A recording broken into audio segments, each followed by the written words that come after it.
Welcome to another episode of OG55. We got Mr. Webba and the lovely AliiaAloha. She is back in the house. We're talking all about Dana Walden. Is she losing ground with the Disney CEO succession race? Is Daddy Josh pulling up ahead? We're going to talk about it up next on OG55.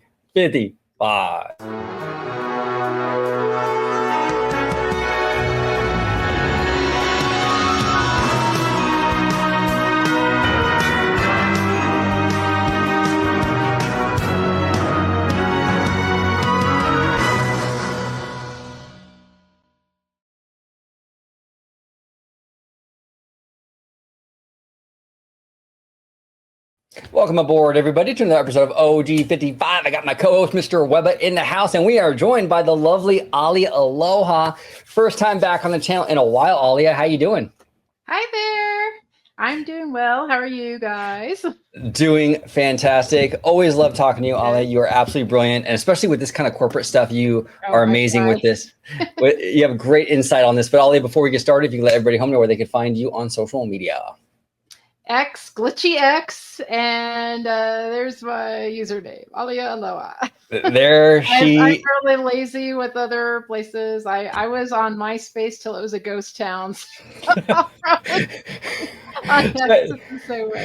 You're gonna be like the Fresh Prince of Bel-Air, like he was the last one in the house. Yeah. You know, it's empty. He looks around and he closes the door. You know. Yes, that's gonna be me with X probably.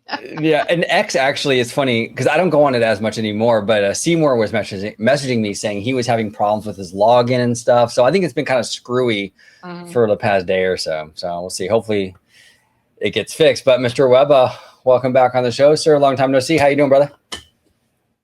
Oh, you're on mute, bro. that is like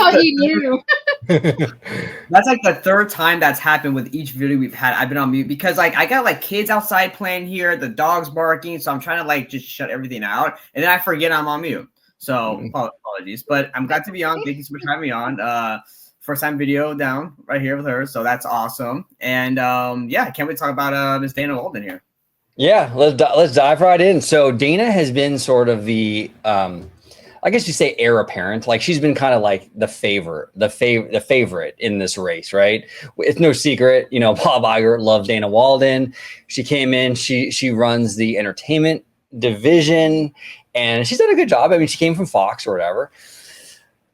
Josh, theme park guy, Daddy Josh, tomorrow, he's a theme park guy.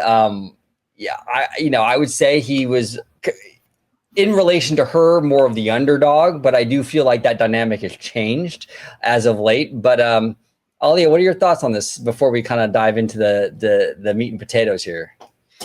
I keep hoping and I guess praying is too strong a word. Positive thoughts for an external candidate, because although I crossed paths with Daddy Josh during the Adventures by Disney Southern California Disneyland trip when they stopped at Imagineering, he happened to be there, and there's a video about that. But he's really nice and everything, but I don't know, there's just a part of me that's just, no, not him. And maybe it's not fair to him because, you know, Chapek became the CEO and it's the same title, and I think maybe that has us feeling a little... And that's why I'm leaning toward an external candidate. And my business tiara tells me if the board chooses him, it's, to be fair, probably because he is the best person for the job. But it's just, I don't know, it just doesn't feel as exciting. But sometimes Disney needs more than exciting, I guess. No, that's a great point. That's a great point. Now, Dana Walden, you know, we're going to have to dive into the tough conversations here with Dana. She has like connections, right, to say the least, with Kamala Harris. Best friend forever. They were besties, you know, and Kamala lost the election, right? She did, and Trump won. And I feel like ever since Trump won, a lot of these entertainment companies, including Apple, they've really bent over backwards to like sort of appease Trump, like to make him happy, right? Kiss the ring, as they say. Yeah, kiss the ring. Exactly. 100%, Alia, 100%. So it's like, there's been a lot of talk, and we follow an amazing guy, Matthew Bellani.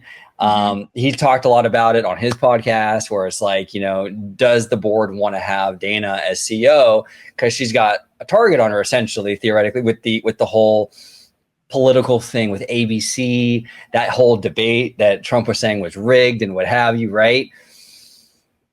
What do you think, Alia? Is this a thing? Like, would you feel like this Dana Walden, Kamala political thing is really kind of like the thing holding her back right now, especially right now in this climate? And we'll get into more of the Trump stuff, because it's like there's a lot going on right now with Trump and Bob Iger. But with Dana and all that, what do you think?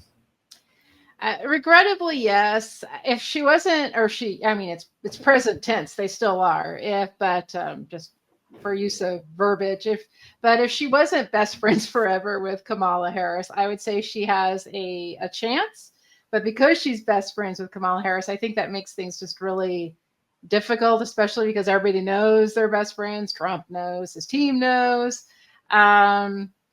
And so that just makes it difficult. And then it doesn't help when ABC News keeps flaring up by being picked on, if not Trump, by people in the MAGA sphere. The View seems to constantly coming up. And then it just seems that, to me, what would be common sense ways for her to address it, just to be like, I mean, no, I don't expect her to denounce and let go of Kamala as her best friend, but she could do business steps just to show she's acknowledging how things are, because she really wants to be CEO of the Walt Disney Company. And deep down, Kamala would understand that. I'm sure she wanted to become president, that aspiration.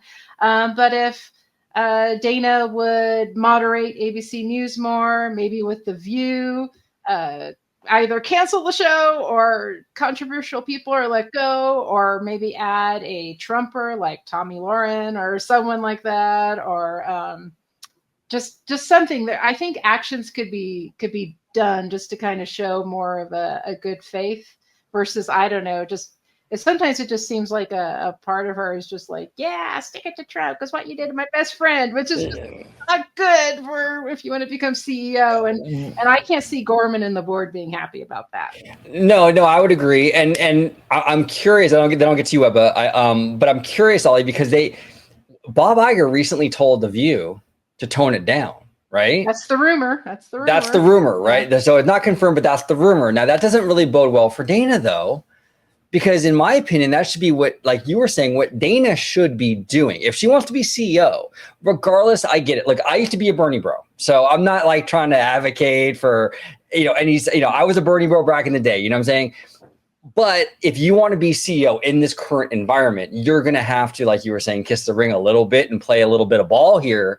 It's just and the way it is. Yeah. I feel like Bob stepping in feels like Bob might be, and I'm connecting a lot of dots that might not be there, because that's what I do with OCD. but that's what we do. Yeah, that's what we do here. We all got anxiety disorder. It's all good.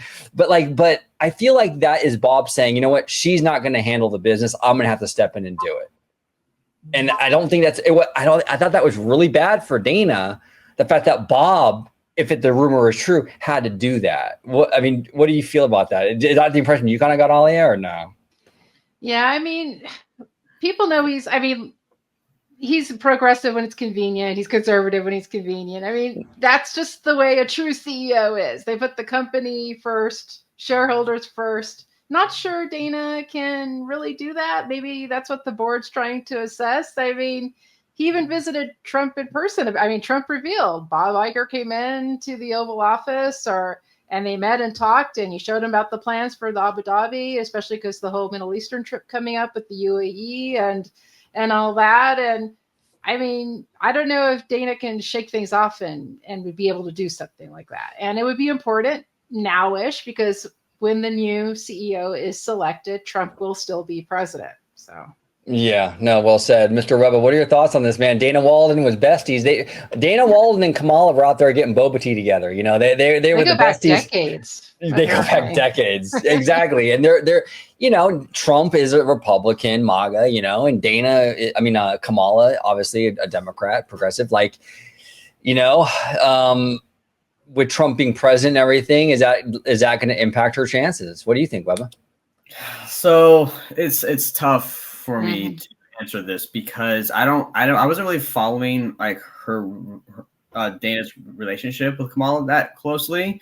But here's the thing: these big companies like Disney, whenever there's a political shift, you kind of have to change up your game plan, right? I mean, look, now because of Trump, right? A lot of companies are kind of going out of the whole DEI thing, right, or whatever. So it's like kind of like what you guys were saying. Now Disney kind of has to play little ball with the president in terms of the political game, right? Because we saw what happened with DeSantis in Florida, that whole big issue down there. So Disney doesn't want to get their foot caught in another trap again, especially with the president, on like in a country level, not just a state level. Right. So I think it's good to, it's hard, right? Because you're someone higher up in the company, right? You're not like, and I don't mean to say it this way, but you're not just like a regular cast member at a lower entry level. You're someone high up. So you kind of have that influence, right? And maybe when you're dealing with these political people, whether it's a good or bad way, that's a reflection back on the company. So yeah, it's a very tough waters to navigate. So I'm not sure really how to answer that for Dana Walden. I mean, this probably could hurt her chances with it, but maybe not, because I don't really know what the board will want. I would think the board will want just what's best for the company, right, for the shareholders. No, that's a great point. No, they definitely are looking into that, and absolutely. You definitely, at the end of the day, you do want someone who's best for Disney. Now, I asked you pre-show, Alia, but we'll do it on the show because I think it's an interesting conversation to have with the Brian Roberts thing. Yeah, Brian called NBC out, and he even said Brian Roberts. He was mad. He's dissing him and everything. Yeah. Reporter asked that question. He felt bad timing, and NBC, you're stupid. That was a stupid question. Brian Roberts then is stupid, and it's just like, whoa. Wow. Well, because the last time we talked about Disney, he was complimentary. I mean, in between that was that True Social calling out ABC News and declaring Bob Iger, but I think that's more of like, Bob Iger, listen to me because we have a connection, but that was just kind of interesting. No, that was interesting that he was going after NBC, and MSNBC has been a target of the right for a long time. They do not like that network at all. Now, I do know Comcast is spinning that off and all that eventually, so it won't be part of Comcast proper anymore. But yeah, he went after Brian Roberts pretty harshly. Do you think that, like, in your opinion, with the board, they're looking at that going, well, yeah, Dana is besties with Kamala, but Trump has given Brian shit too. So at the end of the day, it's a wash. Who really cares? Or do you think with Dana, it might be a little different because it's a little bit more embedded? Okay. I think that because as Mr. Webba pointed out, about Florida and DeSantis, I think if that didn't happen, Disney would be less gun shy. I think because that happened, I think they're really gun shy and really cautious, and because this would be Florida blown up. I mean, more than national, almost international level, because we're talking then about the president of the United States. It's a tough call if he's seen as equally just like. And especially more so at that time, dissing other CEOs and dissing other networks, I think then Gorman and the board would feel a little bit more confident about naming Dana, if she's the best of all candidates, including external, to become CEO or co-CEO. But if there's it just seems a constant, like Sunny Hostin and the news again because of The View, and where that is obvious, a glaring neon sign that Dana could do something about that, and yet it's not being done. It's still in the headlines. I think that would work against her, even if other CEOs are still being called out just because of what they went through with Florida and DeSantis. And as Mr. Webba pointed out, the whole DEI thing, and Baloney even mentioned this in an article, and I think even in one of his podcasts, would Trump be all, they named Kamala's best friend a woman CEO, DEI hiring. I mean, you can even hear it already. And, so if they choose her, they will want all the ducks in the row. And part of what affects that duck in the row is if ABC News isn't moderated, and that's her job to do. Well, That's her job to do. Yeah, absolutely. And that's why it looks bad. I think when Bob Iger rumor, it looks bad that he stepped in and told The View to moderate. I'm like, well, Dana should. They have it. Yeah, and Dana should be doing that. If she wants to be CEO, that should be her move to do that. Go ahead, Webba. Sorry. No, this is where I think Disney is kind of caught between a rock and a hard place right here with in terms of if they're looking at an internal candidate for CEO, is you have Josh tomorrow, right? Daddy Josh. They've already had a park guy, Chapek, go up there and he failed, right? Now you have Dana Walden and she's doing all of this other stuff. So it's like, okay, if you're going to pick one person, who do you choose? In my opinion, I think they should either do two things. Either give them both like a co-dual leadership position for both of them, or if not, maybe just go with an outside hire to be CEO, because you get the fresh eyes in the company. Well, and outside hires have been proven in the past to do very well at Disney. Michael Eisner was an outsider. He was a Paramount guy. Frank Wells was a Warner Brothers guy, and they do well. I mean, it's kind of like this myth that like you have to be this Disney lifer to get the culture, at Disney. It's like, keep in mind, Bob Chapek was at Disney for 30 years before he left. So he was a textbook lifer. And I mean, not many people would say he was a great CEO. He didn't really understand the brand. Now, we were more fair with him on this channel than I think a lot of other people were, because I don't think he was this evil mustache twirling bad guy that the fans made him out to be. I think he's honestly a brilliant businessman. He would probably run a insurance company or like a soda company like brilliantly, but Disney's a different beast and he just struggled with it. But he's not a dumb dude. And he to be fair, a lot of his ideas, Bob Iger didn't get rid of them. He kept going. So, I mean, how bad could he have really been, right? But what's funny too, G, sorry to cut you off. What's funny is like that when Bob Iger came back, right? Everybody, including me, were really excited, right? Yeah. Especially when it came to the park stuff. Guess what? A lot of that stuff didn't change. This is true. It didn't change. It's like, with that Bob Iger's back, he's gonna make it right, and then. What's going on? What's going on? Exactly, Mr. Webba. Yeah, that was a thing. So, man, it's a tough one. It really is. But like, here's the thing. So like a couple weeks ago, they announced this big Abu Dhabi park, right? Now, heavily criticized with more progressive circles, I think, because of what's the word? Like the human rights stuff and like the LGBTQ stuff, right? It was heavily criticized, but by and large in the business world, I think it was seen as a huge win for Josh D'Amaro, and that was the moment where I was, like I said on a video, like I was like, you know what? I think this catapulted Josh ahead of Dana because it was the stock reacted very positively to that news, and he had a massive win on his hand. Now that was the news for like days and days and days on end.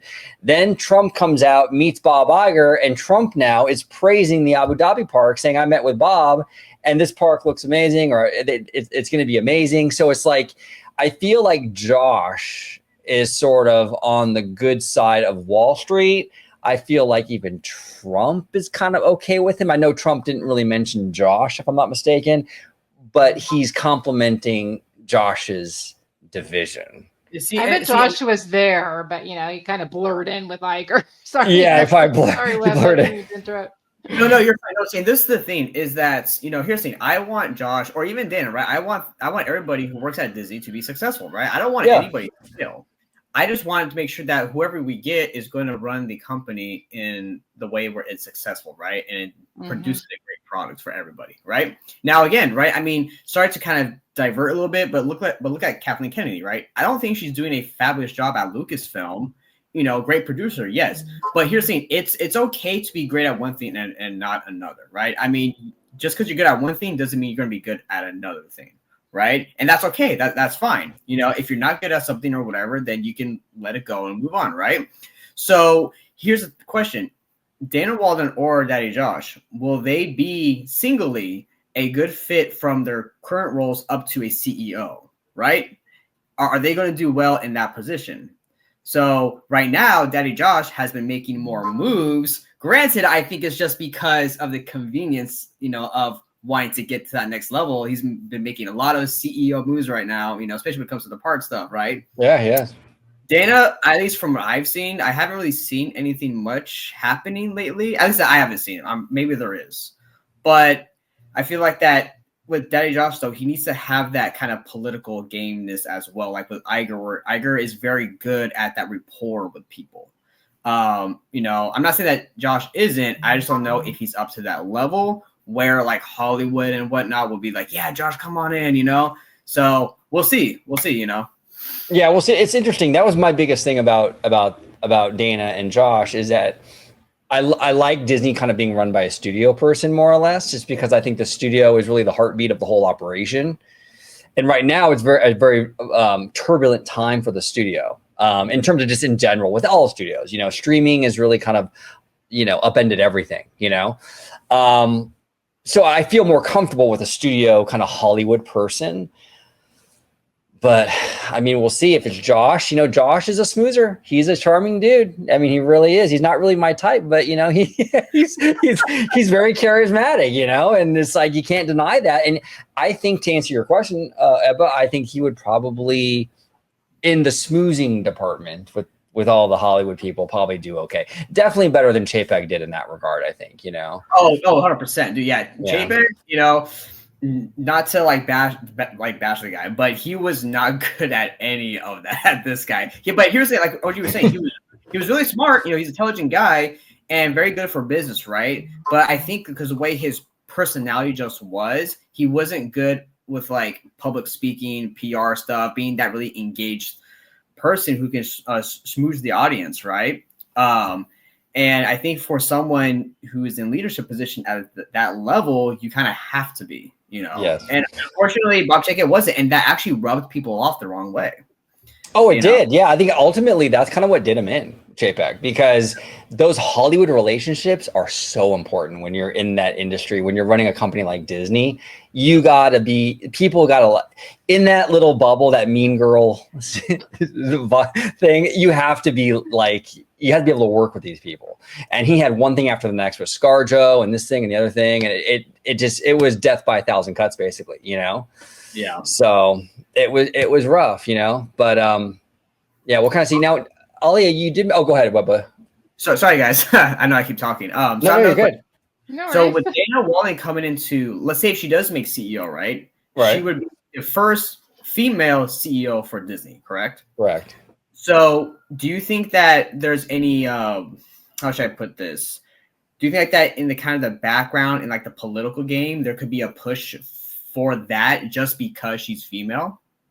Per Bellany, that's important to Iger, but his feeling is that's not a priority to Gorman and the secession board, or that's just the feeling he gets, that they just want to choose the right person. But that's important. That's kind of what Iger was thinking of when he was pushing her. Yeah, and I think if it was more on Iger, I think Dana would be the CEO almost certainly, because I think he really likes her a lot. I heard that was like she was one of the people from Fox that he was just super impressed by. But it's really after the Chapek thing and all that, it's up to Gorman and the board, and it's really kind of not out of Iger's hands necessarily. I mean, he obviously has a say in it, but it's not his. But after he messed up with Chapek, they're not giving him the decision. They're not giving him that decision. Exactly. Now you mentioned Matt Bellany, and you had before we recorded, you mentioned a little something with him, which was interesting. If you want to elaborate on that, and we'll talk about it. It's like a thing with Lucas Shaw of Bloomberg, who appears on Bellany's podcast a lot, and Bellany. It seems I think he said it's like baloney or something like that, but. Not agreeing about how Josh is Josh is showing schmoozing, that is for sure.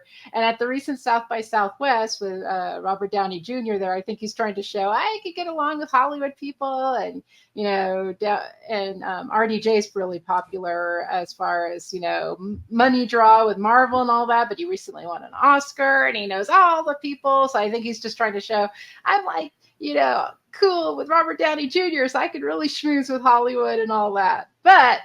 Per Lucas Shaw of Bloomberg, Josh D'Amaro recently did an interesting step. So he wrote, a surprise Netflix sighting. Speaking of Netflix, perhaps the strangest sighting of all over the upfronts week was Walt Disney Parks chief Josh D'Amaro walking around the company's presentation and after party.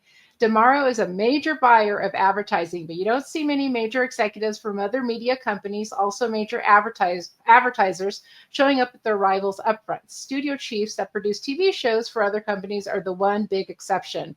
Senior Netflix executives seemed genuinely surprised he was there, though they had polite conversation. D'Amaro was basking in the glow of a successful announcement of a new theme park, as well as strong corporate earnings. So then, because I'm a member of Puck, I texted Matt Bellany, we're BFFs. No, just kidding. It's part of the perk. So I texted him because in the next newsletter after that, he didn't mention it, and that shocked me. So I put, I'm surprised you didn't have any commentary about what Lucas reported via Bloomberg that Josh D'Amaro visited Netflix during upfronts. Intrigued into any theory scoops you have about that? He replied with, Disney Parks is a big advertiser, and Josh was there with Disney agency, so not a big deal. So I replied with, Lucas's mention of senior Netflix executives seemed genuinely surprised he was there. So we think Lucas is awesome, but was he exaggerating? I'm sure you saw all he mentioned, but you respectfully disagree that it was a surprise, at least to the Netflix executives in the know it wasn't, and he didn't reply to me. So I have really no idea how to read into it. Someone I discussed with who's also very much about business and discussing things on X. Jack's tweets, he talks about earnings and all that. He mentioned maybe Bellany's got like a scoop worked in or an exclusive. It could have come later this year, next year. And he's trying to hold on to that. He does sometimes talk about Ted Sarandos of Netflix in the running. So who knows if Josh is sensing that too, and he's trying to figure things out, or an alliance. He's hoping for an alliance, a so Ted is one, he's the other, or yes, he's trying to show he can schmooze and he can be comfortable everywhere. And he's like, look at this, Gorman, look what I could do. So, who knows? I mean, it could be one of any of those three theories or a lot more.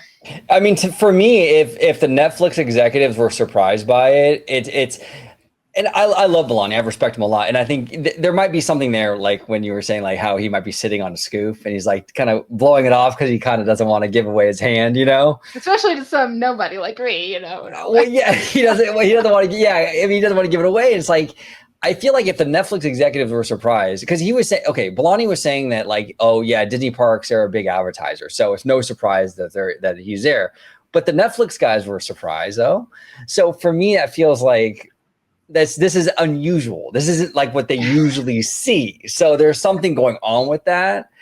And Josh, I mean, look, to his credit, I mean, and I've been really bullish on Dana. I mean, Dana's been comfortable everywhere, it seems. He's comfortable everywhere, and he's really making those moves. I feel Dana has really kind of shot herself in the foot more times than making advances. And I feel Josh has done the opposite. I feel Josh has really just progressed. And again, it pains me to say it because I wanted Dana over Josh, but I got to call it like it is. It's just the way it is. Josh is pulling ahead and he's making these moves, man. He's smoozing. He's out there with the Netflix guys. He's hungry. Josh is hungry, dude. So that's very interesting though, Alia. I mean, who knows? He could even be transmitting to Gorman and the board, if you don't choose me as CEO, I'm going to Netflix. And they might be like, we don't care. I mean, who knows?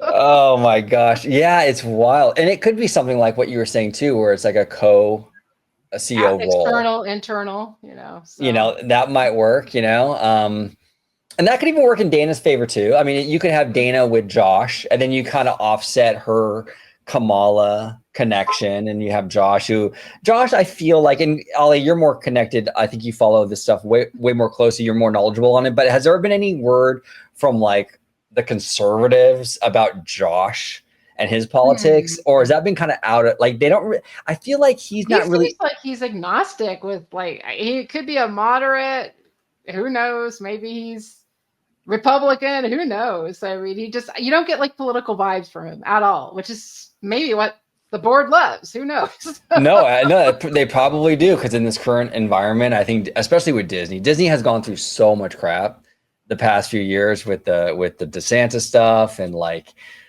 you know, all these grifters talking about how woke they are and this, that, and the other. It's hard, you know? And so I think Disney really wants to get out of that whole spotlight and just be like, you know what, all we want to do is make money. You know what I'm saying?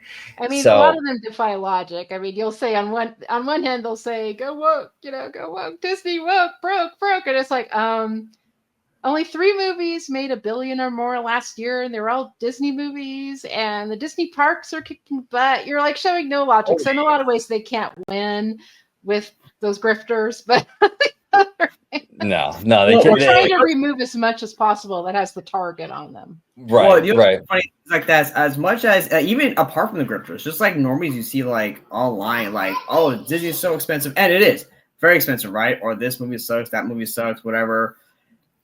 Sure, they're like, I'm not going to Disney ever again or whatever. Okay, fine, but there are like 1,000 other people who are going to take your spot. Disney don't care, you know. Like, I see it every time things get more expensive for Disney. There's more people. I don't understand it. It's crazy. You're like, what? Yeah, no, I love the abuse. Charge me more. Yes. You know, like, it's wild. It's wild to me. It's wild to me. Well, yeah, and you know, we've been getting a lot of news coming in about Lilo and Stitch, this live action movie, which is gonna like do bonkers. It's like biggest memorial. It looks like it's gonna make a profit opening global weekend because it cost $100 million, and per estimates, it's going to make it more than that, 330 to 400 million global opening weekend. So this weekend, like that, it's going to make a profit. Boom. Absolutely. Now, Dana Walden, correct me if I'm wrong, Dana Walden is more television streaming. She's not involved in the cinema, the movie side. Her counterpart is Bergman, Alan Bergman. Some have said he might be in the mix too for CEO, but sometimes the silent ones get it. You never know. Sometimes. I mean, he's a quiet guy. He can be like the poof there. Yes, yeah. He's making moves. Think that. I'm like, I wonder if like some person, like even maybe the head now of live action Disney, would he be named as? You know, you never know. It just sometimes I think, are we focusing too much on Demaro and Dana? I don't know. No, it's possible because I mean, Bergman is fresh off of this Lilo and Stitch movie, making all kinds of moves, and we'll see. The only thing with Bergman that kind of has me not focusing on him is he kind of has a Chapek problem where he's not very sociable. Like for Disney CEO, you kind of have to have huge. It's huge. You're right. Chapek proved. Well, see, again, that goes back to what I was saying before, though, is that if you don't want to be CEO, that's fine. You know, like if someone's content in just being where they're at, you know, and if Disney can say, hey, we would like you to be CEO, he can be like, nah, I'm good right here. You know? Yeah. I wouldn't be shocked if Bergman said that. I wouldn't either. It's crazy. It's crazy. Yeah, this Lilo and Stitch movie is going to be easy. I think easily it's going to hit $1 billion. I think it's going to be one of the biggest movies this summer, which is wild to me. The power of a cute little alien, you know, a cute little blue alien. Oh my gosh. Oh my God. And he looks like my dog, actually. Surprisingly, he really does. Really a dog. Yeah, he looks just like my dog. It's pretty funny. But so we'll see. But yeah, it looks like Josh is pulling ahead, you know, and but you never know. If there's an external candidate out there and they're in the lead, who knows? But yeah, internally, it looks like Josh. It looks like Josh. Yeah, he has really successfully navigated these waters. He hasn't really fumbled. I mean, there was a little bit of this, like with the Rivers of America thing with a lot of the conservatives, right? But a lot of that stuff never made they never really hit the mainstream though. Normies don't care. No, not at all. I feel like they don't care. And I keep telling the park fans that over and over and over again. yes, the river is important to Disney nerds, but the soccer mom and Wall Street, they want the IP in there. Believe me, Yeah. and Yeah, they do. No, dude, the river has no significance to them at all. No. You know, they're like, what's that? Just some water and some trees. Like something cool could be over there instead. You know, like that's their thought. It's like that's the thing. I always say this, and I will continue to say it until I die. That our circle is here. The rest of the world is here. So everybody, including myself, we get stuck in this little bubble, and we think that's how everybody else here thinks. They don't. No, 100%. That's exactly it, Evan. Yeah, we are so entrenched in our little nerd bubble with this stuff. We think that everyone's talking about the rivers of America and stuff. And I can ask coworkers right now; they wouldn't even know about it. Any of this stuff, And go ahead, Ali. Oh, let me know if I'm wrong. My understanding is there's a practical reason for it too, because at Magic Kingdom, technically what you see is on the second floor. They have the employee area on the first floor, but it's either they had to reinforce the walls of the rivers of America, or eventually it's going to flood into all that and cause chaos. Or yes, do what they're doing, and cost-wise, it costs less to just dredge it and sink it versus reinforcing those walls, because otherwise, yes, that floor for the employees was going to flood eventually. That's my understanding. This is the big picture reason why they're doing this. No, 100%. You're 100% correct. There is a mechanical reason for this, and they looked at it and felt it wasn't worth trying to fix it. They decided, you know what, we'll get rid of it. Long term, that saves them money too, probably with maintenance and all that stuff, right? Mm-hmm. And then you can put the $1 billion Merch King cars in there. Cha-ching. And you put cars in there and the villains, and it's like that hits with the normies and all that, and it just makes a whole lot of sense from Disney's perspective. They're not going to replace Disneyland's version of Rivers of America just because, well, number one, that flooding risk, and then also, it was Walt's baby in a lot of ways. So. That's true. Yeah, there's not the flooding risk, and it was Walt's baby, and also our river has been so heavily monetized now because their river doesn't have Fantasmic. Ours does, and those dining packages are big money, and all that. So they're never going to get rid of ours just because there's so much money connected to our river. But that's Florida there's this massive lake before Magic Kingdom at Walt Disney World. I know. We're losing. Disneyland, not really. I know. That's the funniest thing, Alia. People say, "Oh, we're losing water." It's like you have to cross a massive body of water to get to the Magic Kingdom. There's water freaking everywhere, It's just crazy to me, absolutely crazy to me. But we're gonna keep an eye on this stuff. But as of today, it seems like Josh is pulling ahead. But we'll see. You never know. Sometimes Disney likes to throw these surprises at us. I had no idea. I did not expect to wake up one morning and hear about an Abu Dhabi park. Okay, that was not on my bingo card at all. My jaw literally dropped. I was like, "What?" This is crazy news. So, for all we know, they can announce the CEO, and it could be someone we totally don't expect. Now, one thing that did kind of freak me out, though, there was an article from I think it was from Deadline, or Hollywood Reporter from April about the odds and the chances of all the different candidates. Uh-huh. And we shared it in the DMs, and it was from the end of April. And I think Dana was still in the lead, but that was, now we're talking May, almost 2 months ago now. But the scary thing, what they mentioned Zaslav in there, and I'm like, no, I don't see it happening. I do not see. I think Gorman and them are like, no. That would be an unmitigated disaster to have that guy in there. He's done horrible things with Warner Brothers. He's completely. He's worse than Chapek. Oh, he's 1,000 times worse. Yeah, he's completely crapped on Warner Brothers' legacy. With all that the beautiful animation house that Warner Brothers has, with all those Looney Tunes and stuff, which are amazing characters, amazing IP, he's completely. You can't even get him on the streaming service now. Wow. And from what I hear, they're going to tear down the studio where a lot of that stuff was made on the lot, the animation stuff. It's really sad what he's done to Warner Brothers. I hope to God, I would be really nervous if Zaslav got it. I do not want him at Disney at all. And I used to be really bullish on him. I thought when that was announced, I'm like, you know what, this guy, he might do some good things for Warner Brothers. He got in there and he was making just mistake after mistake. And then there was a while there when he was doing his thing with the Batgirl stuff, and Chapek was still there. It was like who's more hated. It was like neck and neck, you know. Try not to worry. I don't see it happening. Try not to worry. I mean, I can't assure you completely. I don't know everything. I just don't see that happening. Yeah, me neither. I gotta give kudos to Josh, because I mean, here Chapek, the Parks guy, everybody thought, oh, another Parks guy, no chance. And it's like he looked at a list of what was against Chapek, and he's like, I'm going to do the opposite. I'm going to prove him wrong. So he's like doing this and this and choose it. Okay, Chapek couldn't do that. Okay, I want to show I can do that. No, you're right, I Alia. have to give him kudos for that. No, you have to give Josh credit for that, because he has been aggressively going after what he needs to do. So he is, but yes, absolutely.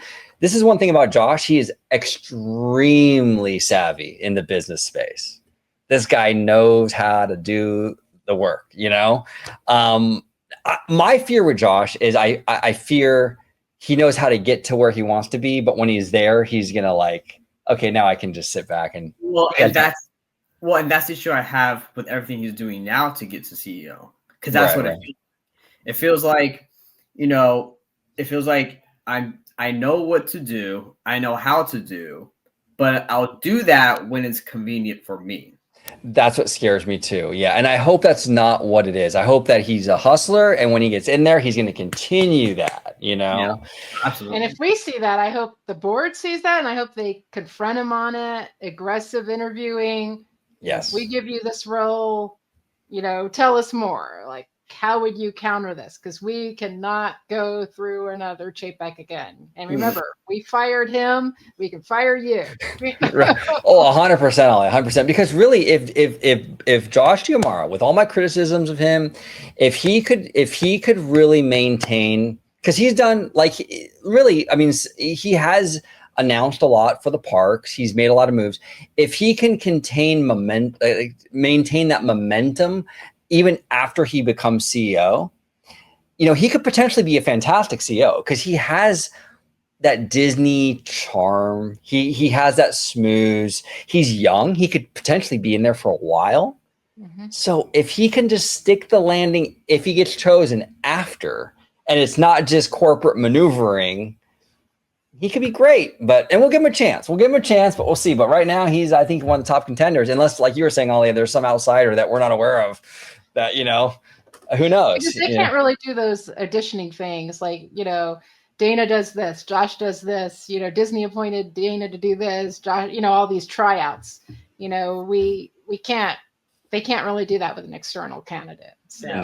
No, exactly. So it's hard to tell who are the top external candidates. So yeah, it's absolutely crazy. But Mr. Webba, like crazy though if they announce our next CEO or co-CEO is Gorman and blah, blah, blah.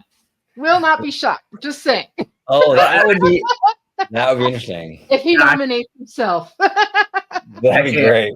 Even better. All of a sudden, like, Bob Iger's like, hi, everyone. I'm pleased to announce our new CEO is OG55. Oh, yes. Let's go. Let's do this. Oh, that'd be amazing. And you all will be coming with me. Alia, Webba, we're all going to take over C-suite. Let's do this. But Mr. Webba, Alia, it was fantastic talking shop with you today. Alia, it's amazing having you back on. Really good time as always. You're absolutely brilliant. If you can remind everybody where they can find you on social media. Glitchy X, and it's AliiaAloha. There she is right there. AliiaAloha. Mr.